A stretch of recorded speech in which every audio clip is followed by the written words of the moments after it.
ये दुनिया बहुत खूबसूरत और पुरअमन हो सकती है अगर हर इंसान दूसरे इंसान को ज़िंदगी गुजारने का वैसा ही हक दे जिस तरह के वो खुद अपने लिए चाहता है। अस्सलाम वालेकुम। उम्मीद है कि आप लोग सब खैरियत से हैं और दुआ ये कि आप लोग हमेशा हंसते मुस्कुराते रहें। आजकल हमारे मुल्क के हालात बारिश बहुत ही ज़्यादा ख़राब है। अल्लाह ताला की दुआ से हमेशा की तरह हमारी यही दुआ है कि अल्लाह ताला इस बारिश को काबिल रहमत बनाए, ना कि काबिल ज़हमत। तो जैसा कि आपको बहुत अच्छे से मालूम है कि मैं जो हूँ आपसे गाय बगाए ऑफ एंड ऑन अपनी स्टोरीज जो हैं वो शेयर करती रहती हूँ।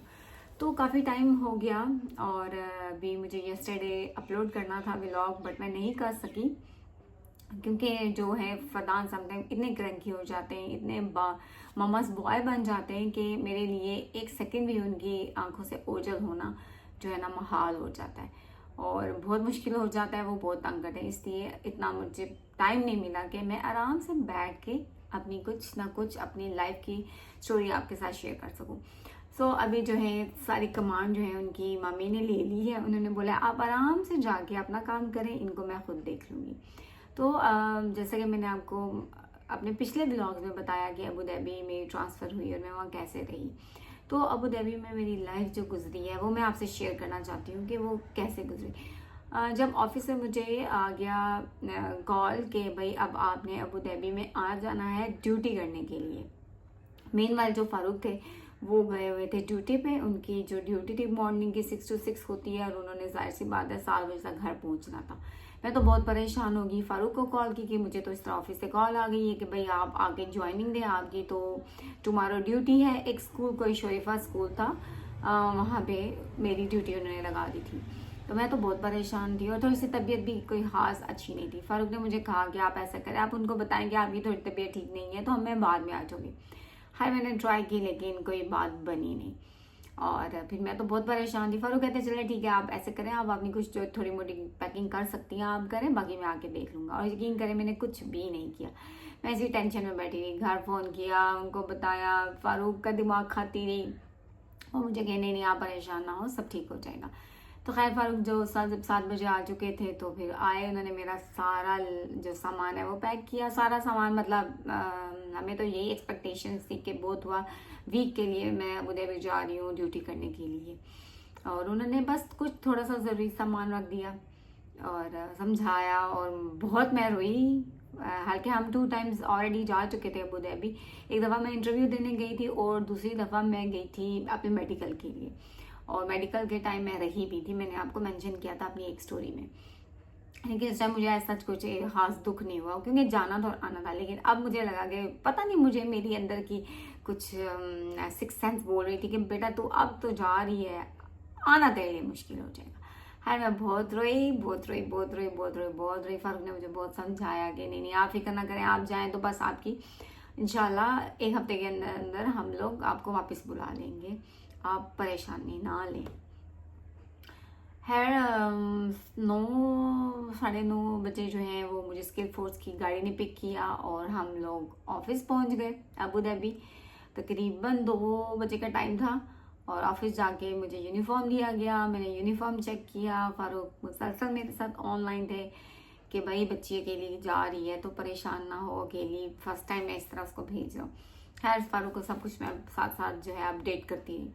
फिर वहाँ से हम लोग अकोमोडेशन में चले गए। अकोमोडेशन पहुँच के पता चला जी सारे दरवाजे बंद हैं। फिर है एक लेडी को कॉल हुई और उन्होंने दरवाज़ा खोला और फिर मैं अंदर गई और बेड मेरा लगा हुआ था और पिल्लो भी उन्होंने दिया था, ब्लैंकेट भी दिया हुआ था। और यकीन करें इतना कोई एसी तेज़ था और मेरी बेड जो अपर पोर्शन ऑफ बेड मेरी वहाँ स्पेस बनी हुई थी और बहुत मेरे लिए मुश्किल था। मैं बिल्कुल भी नहीं सोई, फारूक भी ऑनलाइन थे और सुबह मुझे ड्यूटी पे भी जाना था। मज़े की बात मुझे सुबह ड्यूटी पे भी जाना था और मैं नहीं सोई। मुझे नहीं पता कैसे रात गुजरी कैसे नहीं गुजरी। और बस मुझे थोड़ी सी इतना याद है कि लड़कियां जो हैं आहिस्ता आहिस्ता उठना शुरू हो गई और अपनी ड्यूटी के लिए रेडी होना शुरू हो गई। मैंने भी अल्लाह का नाम लिया, उठी अपना यूनिफॉर्म प्रेस करने के लिए। बारों की मैंने इस्त्री और स्टैंड भी, मुझे तो कुछ भी नहीं पता था, मैं तो कुछ लाई भी नहीं थी, कुछ भी आइडिया नहीं था कि क्या होगा क्या नहीं होगा। है अच्छी लड़कियां थी, उन्होंने मुझे जो है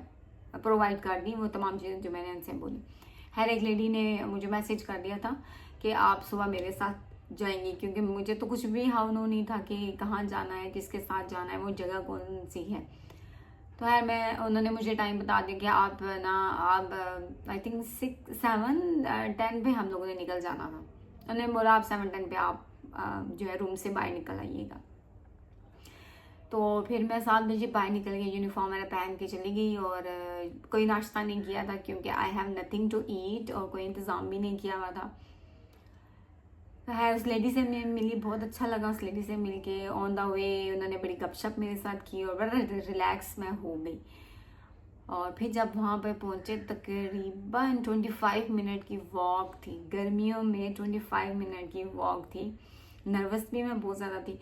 वॉक थी तो हम जैसे स्कूल पहुँचे, एंटर हुए तो हम गार्ड्स का एक अलग कैबिन था। मैंने देखा वहाँ पे अच्छे खासे गार्ड्स हैं, आई थिंक कोई 14-15 प्लस ही गार्ड्स होंगे, लड़कियां लड़के दोनों। तो लड़के ज़्यादा थे, कुछ थे वहाँ पे, कुछ जो है ऑलरेडी ड्यूटी कर रहे थे। खैर मैं वहाँ गई और बहुत अच्छे से वो लोग उन्होंने मुझे ट्रीट किया, बिल्कुल बच्चों की तरह उन्होंने मुझे ट्रीट किया, बड़ा अच्छा वेलकम किया। फिर मेरी ड्यूटी असाइन हो गई और फिर मैं जब पता चला कि मेरी कहाँ पे ड्यूटी है तो मैं तो बहुत खुश हुई। मेरी 2 क्लास के विंग में ड्यूटी लगी थी, उनका सिर्फ मुझे डिसिप्लिन देखना था, तो मैं तो बहुत खुश हुई। उनकी जो कोऑर्डिनेटर थी वो बहुत नाइस लेडी थी, मिस्री थी और बहुत नाइस थी, बहुत अच्छी थी। फर्स्ट डे बड़ा ही मुझे जो है ना उन्होंने कंफर्ट जोन दिया। हर बच्चों के साथ घुल मिल के मुझे पता ही नहीं चला कि मैं इतने स्ट्रेस माहौल से यस्टरडे नाइट गुजरी हूँ। और रात सारी जो ताने बाने में बुनती रही, या अल्लाह पाक पता नहीं कैसी ड्यूटी होगी, कौन से लोग होंगे, क्या करना होगा, नेचर ड्यूटी। क्योंकि जब मैंने स्टार्ट की तो वो मेरी फर्स्ट ड्यूटी थी। तो खैर मेरी ड्यूटी स्टार्ट हो गई और ऑफ एंड ऑन मैं फ़ारूक को भी जो है वो करती रही, अपडेट करती रही। और ऐसे तो हो ही नहीं सकता कि फ़ारूक को मैं ना बताऊं, अपडेट ना दूं अपनी, और ना उनसे रहा जाता है कि मेरी करंट सिचुएशन क्या है जाने बगैर। तो मैं उनको ऑफ एंड ऑन करती थी। तो फिर जो मेरी एक सीनियर थी वो ऑलरेडी सीसीटीवी कैमरे में हम ज़्यादा मॉनिटर कर रही थी, तो वो मेरे पास आई, बड़े अच्छे तरीके से उन्होंने मुझे बोला कि आप न्यू हो तो आप मोबाइल इतना यूज़ ना करो। फिर मैंने उनको बताया कि ऐसे मैं अपने हस्बैंड से बात करती हूँ, वो परेशान है, कहती है जो मर्जी है लेकिन you have to be careful. है फ़ारूक का मैंने बता दिया और फ़ारूक बिल्कुल भी नहीं माने। फ़ारूक बोले कि नहीं, आपको हर हाल में मुझे अपडेट करना है, जैसे ही वो आपको मौका कहीं ना कहीं मिले। खैर फिर हमारी लंच ब्रेक हुई और मज़े की बात मुझे बहुत खुशी हुई जब ये मुझे पता चला कि वहाँ पे जितने भी गार्ड्स हैं उनको लंच फ्री दिया जाता है और अपनी मर्ज़ी से लंच जो है वो लोग आपको देते हैं। मतलब बहुत सारी वैरायटी होती थी, ज़ाहिर सी बात है वहाँ पे हर नोयर के गार्ड्स थे।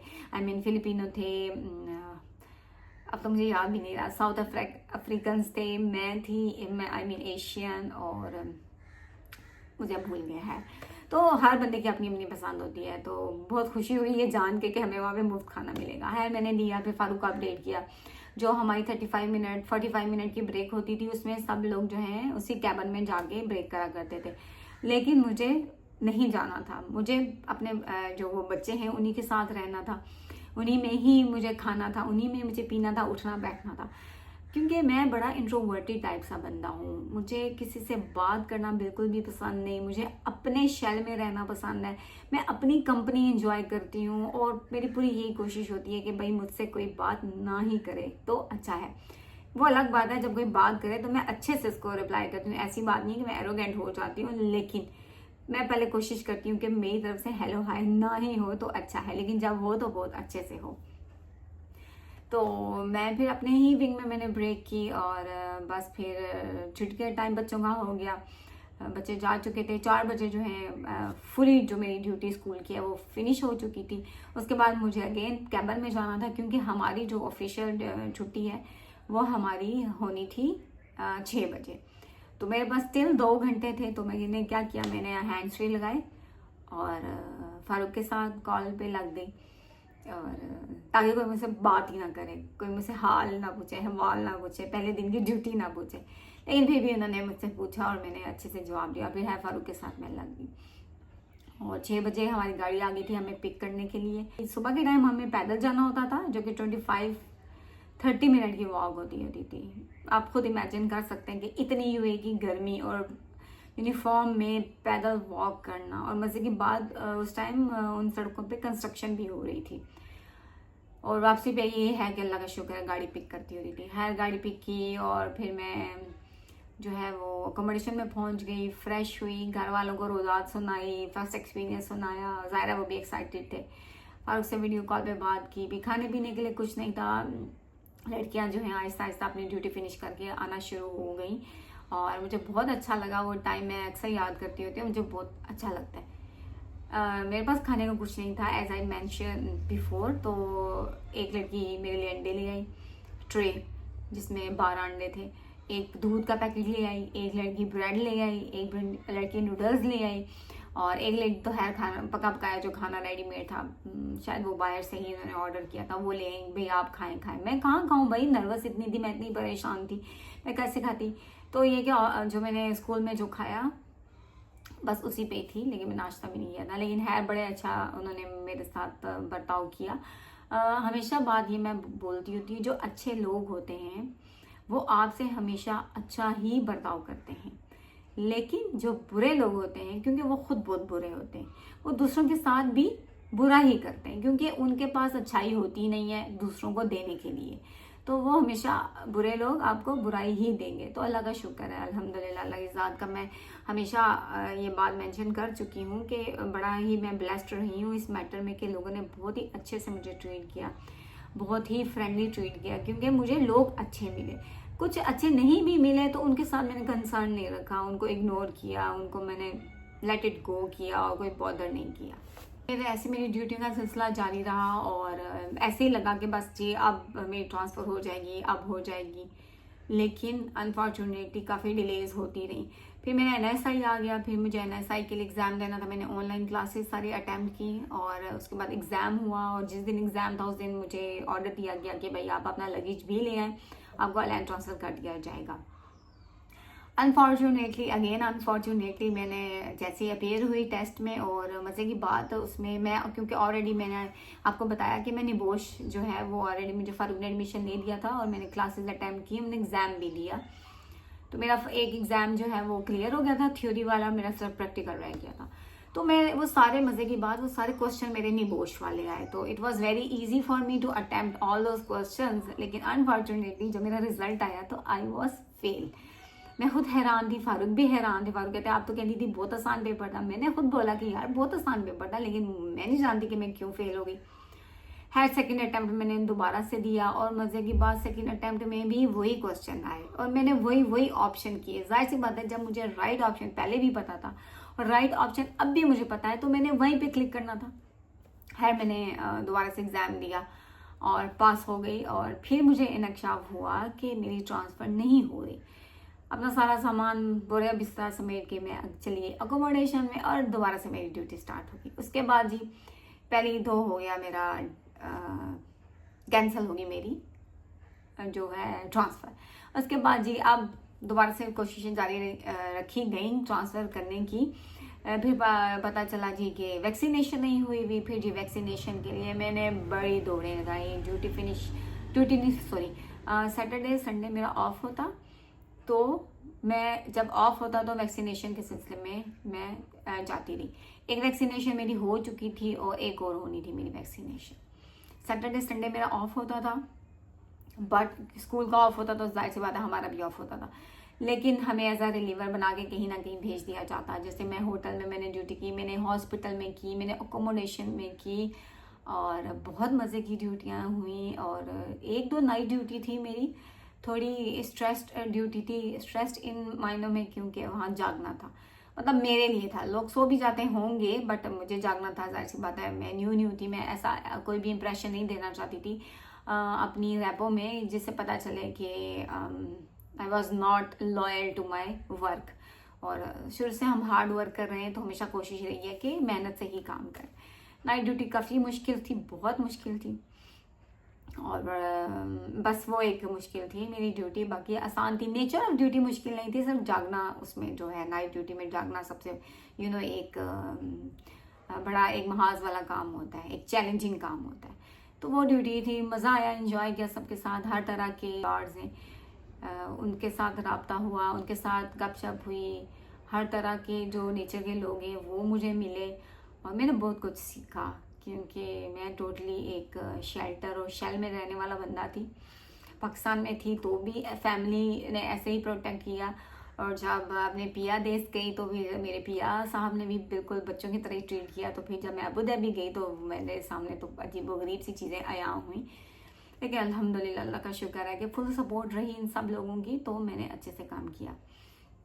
उसके बाद फ़ारूक की ड्यूटी की नेचर जो थी, सॉरी ड्यूटी टाइमिंग्स जो थी 9 to 9 थी, तो वो मुझसे मिलने नहीं आ सकते थे और मेरे लिए जाना भी नामुमकिन था। एक दफ़ा बहुत ट्राई की कि मैं जैसे फ्राइडे ऑफ हुआ तो मैं चली जाऊँ, लेकिन फिर ये कंफर्मेशन नहीं होता था कि सैटरडे संडे मेरा ऑफ है या नहीं। न्यू मेरी जॉब थी तो जाहिर सी बात मैं छुट्टी नहीं कर सकती थी जब तक मुझे वो लोग सिग्नल ना दे दें कि भाई आपकी नेक्स्ट डे छुट्टी है। तो खैर बहुत परेशानियां देखी, बहुत तकलीफ़ें देखी अबू धाबी में रह के, कोई इमेजिन नहीं कर सकता, कोई सोच नहीं सकता। ये तो एक सरसे सी एक जर्नल सी मैंने आपको कहानी सुना दी, लेकिन मैं वहाँ रही कैसे, मैंने वहाँ कैसे टाइम गुजारा, ये मैंने तमाम चीज़ें आपको फ़िल्टर करके बताई हैं, लेकिन इन सब के पीछे मैंने बड़ी मुश्किलात देखी। खैर जी, ट्रांसफ़र की बातें जारी रहीं। फिर जी पता चला कि भाई एनकरी में ट्रांसफ़र कर दी जाएगी और फिर खुश होगी मैं, दोबारा से ख्वाब सुहाने सोचने लगी कि अपने पिया के पास चली जाऊंगी या लैन चली जाऊंगी, क्योंकि मुझे लैन से भी मोहब्बत हो गई थी, क्योंकि जाहिर सी बात है मेरा पहला जो कदम है मेरा वहीं पे पड़ा और फिर मैं रही वहाँ पे 6 months बिफोर माई जॉब। तो मुझे बड़ी याद आ रही थी, ऑफकोर्स फ़ारूक की भी याद आ रही थी। तो बस फिर ख्वाब सुहाने सोचने लगी, लेकिन जी फिर ट्रांसफ़र जो है वो रुक गई, क्योंकि मेरे स्कूल में कोई डेलीगेशन आ रहा था, तो जो मेरा क्लाइंट था वो नहीं मान रहा था कि गार्ड को चेंज किया जाए। तो खैर फिर इतने हमने उनको नाको जाने छपवाए ना कि उन्होंने कहा भाई अब खुदा का वास्ता जान छोड़ दो हमारी और तुम अलैन चली ही जाओ, ये हमारे और तुम्हारे हक में यही बेहतर होगा। खैर फ़ारूक ने ड्यूटी जल्दी फिनिश कर ली थी, उन्होंने रिक्वेस्ट अपने सुपरवाइज़र से कर दी थी कि भाई मुझे लेने जाना है अपनी मिसेस को, तो आप मुझे थोड़ा सा जल्दी रिलीज़ कर दें। फिर वो वहाँ से आए और मैं यहाँ से अकोमोडेशन से निकल गई थी कैब में, और मुझे ज़्यादा से ज़्यादा जगहों के नाम तो नहीं आते। फिर वो एक जगह वहाँ पे आके रुक गए मुझे लेने के लिए, और मैं वहाँ पे गई और फिर मैं अपनी गाड़ी लेके आए हुए थे, तो फिर बस उनसे मैं मिली और फिर फाइनली मैं अपनी अलैन की सरजमीन पर जो है वो जा चुकी थी और अपने पिया के पास जा चुकी थी। और मज़े की बात बस हमने बस घर पहुँचे और हमने बस 1 आधे घंटे की नैप ली, और मेरी क्योंकि ड्यूटी थी, फ़ारूक जो है सुबह से पूरा वो ऑलरेडी कर रहे थे ड्यूटी, फ़ारूक ऑलरेडी सुबह जा चुके थे और फिर मुझे जाना था। फ़ारूक कहते हैं आप ऐसे करें आप थोड़ा लेट आ जाएं। फिर मैं 11 बजे चली गई, उन्होंने मुझे तमाम काम समझाए और नींद भी पूरी नहीं थी, वो कोई समझ नहीं फ़ारूक ने क्या समझाया क्या नहीं समझाया, लेकिन अगेन अल्लाह की ब्लेसिंग, बहुत ही अच्छा स्टाफ, बहुत ही अच्छी वहाँ पे वर्कर्स थे, उन्होंने बहुत अच्छे से वेलकम किया, बहुत अच्छे से मुझे ट्रीट किया कि मेरी सारी थकावट दूर होगी। फिर फ़ारूक घर चले गए मुझे समझा के, मुश्किल हुई मुझे काफ़ी, मैंने शीट्स ख़राब भी की, लेकिन है पहला दिन था। फिर फ़ारूक जो है अपनी इवनिंग ड्यूटी पे आ चुके थे और फिर हैंड ओवर टेक ओवर का सिलसिला जारी था। फिर मैं ब्रेक पे घर आ गई और फिर मैं सोई और मैंने रेस्ट की। तो ये तमाम मुश्किलात मैंने देखी अबू धाबी में रहते हुए, और बट अल्लाह का शुक्र अल्हम्दुलिल्लाह वो टाइम भी गुजर गया, और टाइम गुजर जाता होता है, बस ये है कि बात वही आ जाती है इंसान को कांस्टेंट रहना पड़ता है। मैं कांस्टेंट रही वहाँ पे और फिर फाइनली उन्होंने मेरी ट्रांसफ़र कर दी। सो उम्मीद करती हूँ कि आपको मेरी ये स्टोरी अच्छी लगी होगी, अच्छी ना भी लगी हुई तो भी अच्छी लगनी चाहिए, क्योंकि ये मेरी वहाँ की सारी सफरिंग थी। मैंने जैसा कि आपको बताया कि मैंने आपको फ़िल्टर करके चीज़ें बताई हैं, आप ये बातें सुने और देखें किस हिम्मत हौसले से मैंने वहाँ पे अपनी लाइफ गुजारी।